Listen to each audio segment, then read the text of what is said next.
जब बात की जाए तो आज का विषय काफ़ी महत्वपूर्ण है। अ, महत्वपूर्ण इस कारण से है क्योंकि आज आपने देखा होगा पिछले 4 दिवस से हमारा छात्रों का एक जो समूह है वो विभिन्न मुद्दों को लेकर के अपनी बात रख करके कह सकते हो प्रयागराज में एकत्रित हुआ था। जहाँ पे एक ही बात उसकी थी कि भैया हमारे जो कुछ मानक हैं उनको ध्यान में रखिए और उस बात को सुनिए। लेकिन वही है कि आयोग और सरकार दोनों बहरी थी, लेकिन ज़ाहिर-सी बात है कि बहरी सरकार कब तक? एक जमावड़ा, एक कह सकते हो जत्था जो आपके प्रयागराज में और अलग-अलग शहरों में अपना विरोध किया।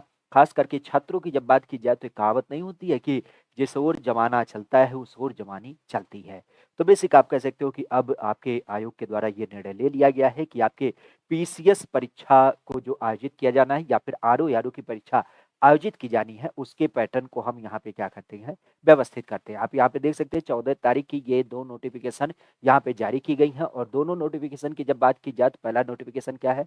पहला नोटिफ़िकेशन ये है कि लोक सेवा आयोग के माध्यम से ये सूचना दी गई कि सूचित किया जाता है कि शुचिता के दृष्टिकोण से सम्मिलित राज्य प्रवर अधीनस्थ परीक्षा 2024 जो 2 दिवसों में कराए जाने का निर्णय लिया गया था। सम्मिलित राज्य प्रवर अधीनस्थ सेवा परीक्षा की विशिष्टता के दृष्टिगत आयोग का द्वारा सैद्धांतिक रूप से पूर्व की भांति 1 दिवस में कराए जाने का निर्णय लिया गया है। मतलब पहली बात तो ये कही गई कि देखो हमने क्या किया, हमने जो पीसीएस 2 दिन की परीक्षा करानी थी उसको कैंसल कर दिया।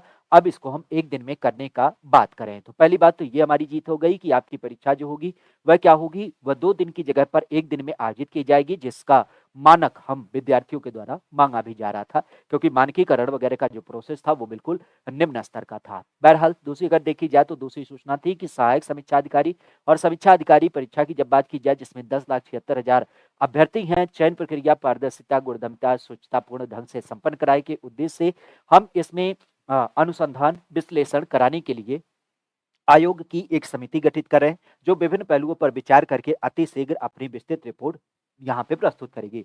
चूँकि आप भी जानते हैं पीसीएस परीक्षा में करीब-करीब 6 लाख अभ्यर्थी थे, तो उनको 1 दिन में तो सम्मिलित किया जा सकता है।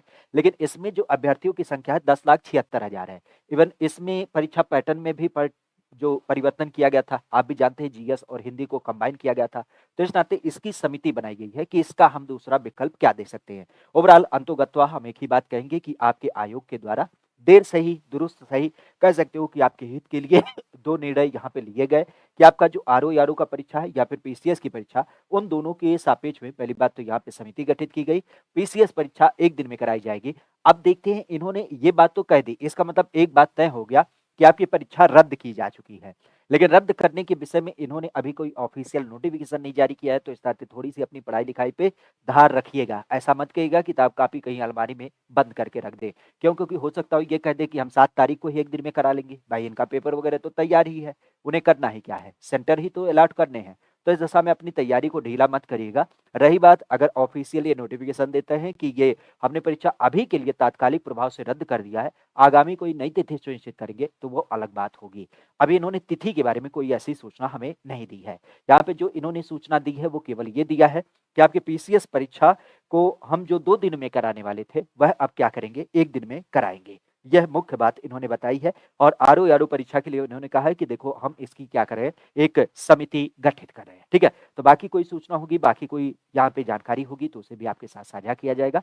आज के लिए इतना ही। Thank you, all the best. और यहाँ पे कहेंगे छात्र एकता जिंदाबाद और बहुत सैल्यूट करते हैं ऐसे जज़्बात वाले छात्रों को जो प्रयागराज में इस ठंड वाले मौसम में भी जाकर के डटे रहे और जब तक आयोग से नोटिस नहीं ले लिया, तब तक वापस नहीं आए। तो बहुत-बहुत धन्यवाद है और एक बार फिर से कहेंगे कि जब तक तोड़ेंगे नहीं, तब तक छोड़ेंगे नहीं बाबू। क्योंकि हम किस्मतों के गुलाम नहीं, हम हौसलों के नवाब हैं। ठीक है? Thank you, all the best.